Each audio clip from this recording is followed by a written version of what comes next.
തായിസ് ബ്ലോഗിലേക്ക് എല്ലാവർക്കും സ്വാഗതം. അസ്സലാമു അലൈക്കും.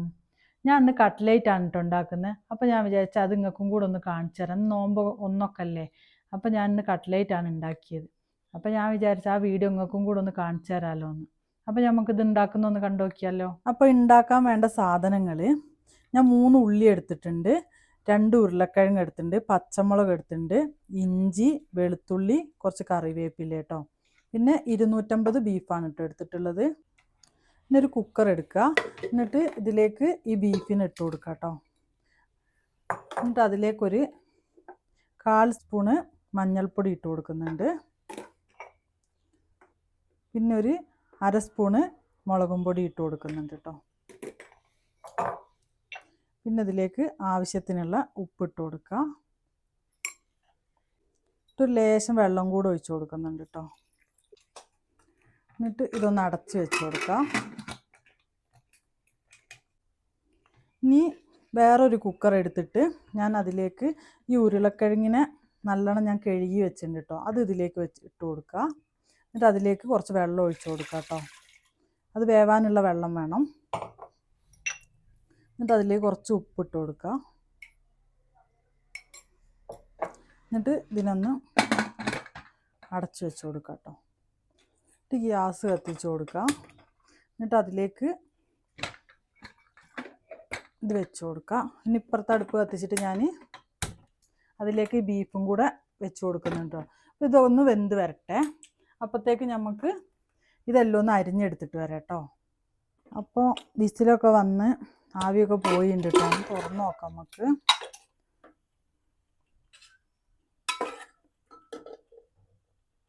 അപ്പോൾ ഇത് വെന്ത് വന്നിട്ടുണ്ട് കേട്ടോ. ഇനി ഇതിനെ ഒരു മിക്സീൻ്റെ ജാറിലിട്ടിട്ടൊന്ന് ചതച്ചെടുക്കണം കേട്ടോ.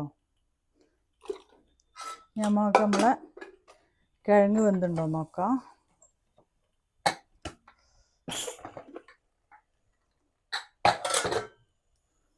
കിഴങ്ങും വെന്ത് വന്നിട്ടുണ്ട് കേട്ടോ.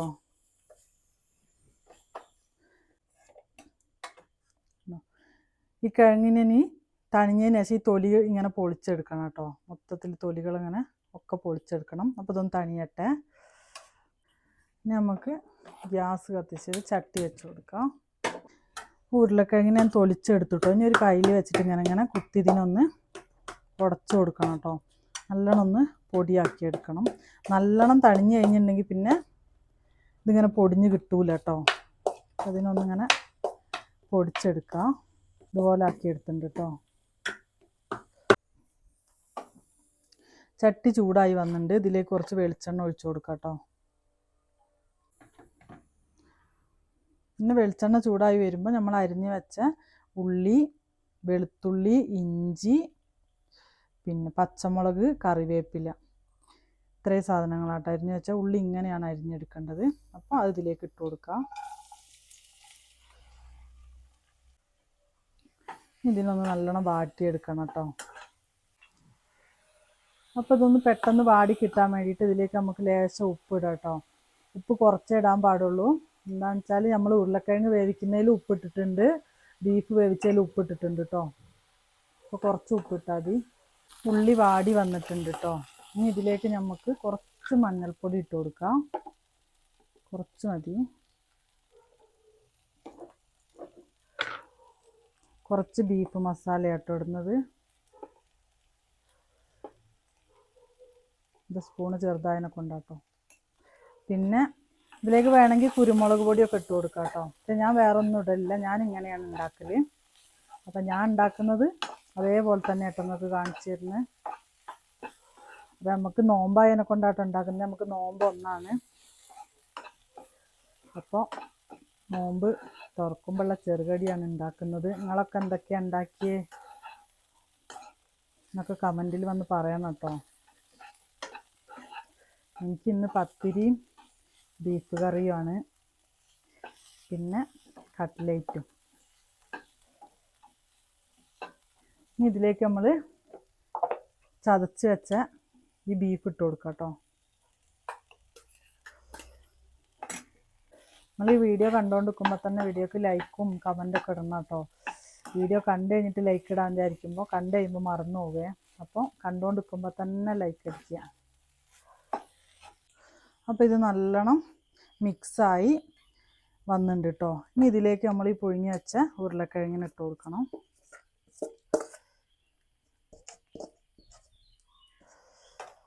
പിന്നെ നമ്മളെടുത്ത് മല്ലിച്ചപ്പൊക്കെ ഉണ്ടെങ്കിൽ ഇതെല്ലാം റെഡി ആയതിനു ശേഷം കുറച്ച് മല്ലിച്ചപ്പ് ഇട്ട് കൊടുക്കാം കേട്ടോ. എൻ്റെ കയ്യിൽ മല്ലിച്ചപ്പ് ഇല്ലായിരുന്നു, അത് കാരണം ഞാൻ ഇട്ടിട്ടില്ല.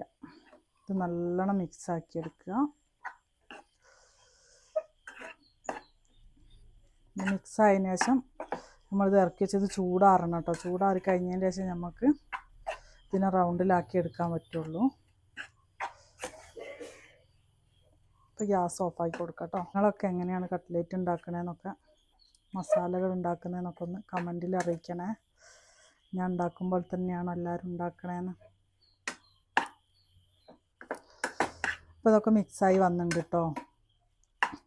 ഇനി നമുക്കിത് കുറച്ച് നേരം ഇങ്ങനെ വെക്കാം. ഇതൊന്ന് തണിഞ്ഞ് കഴിയണം, എന്നാലേ നമുക്ക് കയ്യിലിട്ട് ഇതിനെ ഒന്ന് കട്ട്ലേറ്റിൻ്റെ ഇതിലേക്ക് ആക്കിയെടുക്കാൻ പറ്റുള്ളൂ. അപ്പോൾ ഇതൊന്ന് തണിഞ്ഞ് വരട്ടെ.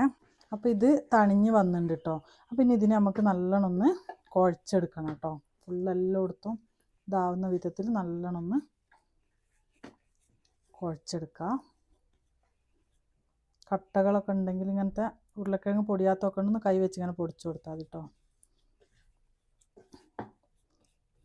നല്ലോണം കുഴച്ചെടുത്തിട്ടുണ്ട്. കയ്യിൽ കുറച്ച് വെളിച്ചെണ്ണ ഇങ്ങനെ ആക്കി കഴിഞ്ഞതിന് ശേഷം നമുക്ക് പാകത്തിനുള്ള കനം കൂടുതൽ വേണോ വേണ്ടേന്നൊക്കെ ഉള്ളത് നമ്മളായിട്ട് തീരുമാനിക്കുക, ഓരോരുത്തരുടെ ഇഷ്ടമാണ്. അങ്ങനെ ഉരുട്ടിയെടുത്തിട്ട് പിന്നെ ഇതിൻ്റെ അച്ചൊക്കെ ഞാനിങ്ങനെ മീഷോയിലൊക്കെ ഇങ്ങനെ കാണുന്നുണ്ട് കേട്ടോ, ഞാൻ മേടിച്ചിട്ടില്ല. പിന്നെ ഇത് ഏത് ഷേപ്പിലാണെന്നൊക്കെ അത് ഓരോരുത്തരുടെ ഇഷ്ടത്തിനനുസരിച്ചാട്ടോ. അപ്പം ഇങ്ങനെയാണ് കേട്ടോ ഞാൻ ഉണ്ടാക്കിയെടുക്കുന്നത്.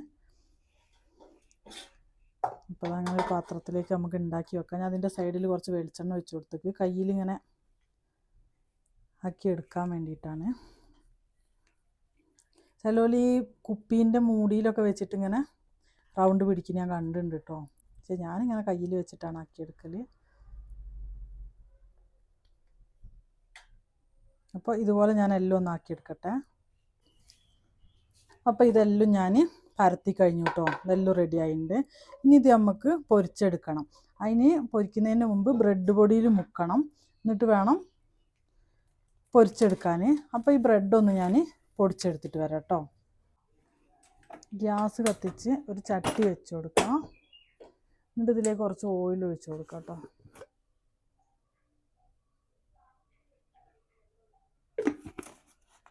ഇനി അതൊന്ന് ചൂടായി വരട്ടെ. പിന്നെ ഞാൻ ഇതിനെ മുക്കിയെടുക്കാൻ വേണ്ടിയിട്ട് മൈദപ്പൊടി കലക്കി വെച്ചിട്ടുണ്ട് കേട്ടോ.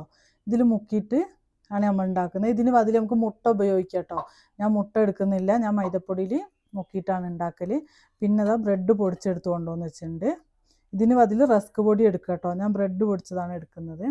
അപ്പോൾ നമുക്ക് ഇതിനെടുത്ത് ഓരോന്നിനും എടുത്തിട്ട് ഇതിലിങ്ങനെ മുക്കിയെടുക്കാം കേട്ടോ. ഇതിൽ മുക്കിയിട്ട് ബ്രെഡ് പൊടിയിലേക്ക് ഇട്ട് കൊടുക്കാം.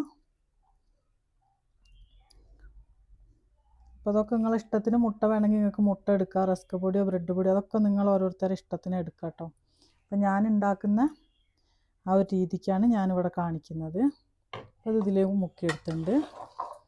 ഇനി ഇതിലിങ്ങനെ മുക്കിയെടുക്കാം കേട്ടോ. ഇങ്ങനെ പൊതിഞ്ഞെടുക്കുക. അതിൽ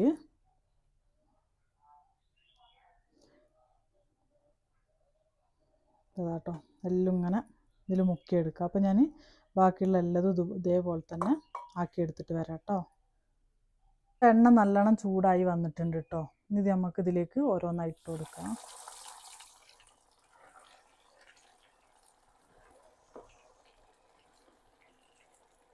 ഇതിട്ടിങ്ങനെ ഓരോന്നിട്ടിട്ട് പൊരിച്ച് കോരിയെടുക്കണം കേട്ടോ. പിന്നെ ഇതിൻ്റെ മുകളിൽ ഈ പൊടി ഇടൂലേ, ബ്രെഡ് പൊടി ആക്കൂലേ, എന്നിട്ട് ഇതിന്മേൽ വെച്ച് അമർത്തരുത് കേട്ടോ. അത് മെല്ലെ അതിലൊന്നിങ്ങനെ മുക്കി എടുക്കാനേ പാടുള്ളേ. അത് നല്ലോണം ഇങ്ങനെ അമർത്തി എടുത്തു കഴിഞ്ഞിട്ടുണ്ടെങ്കിൽ ഇതിന്മേലൊക്കെ ഇങ്ങനെ ഒട്ടിപ്പിടിച്ച് കിടക്കും പോലെ ഉണ്ടാവും. എണ്ണ നല്ലോണം ചൂടായി കഴിഞ്ഞാൽ നമ്മൾ ഇട്ട് കൊടുത്താൽ നമുക്കത് വേഗം തന്നെ നമുക്കത് കോരിയെടുക്കാം കേട്ടോ. അതിന് ഒരു ബ്രൗൺ നിറാകുമ്പോൾ നമുക്കതിനെ കോരിയെടുക്കാം.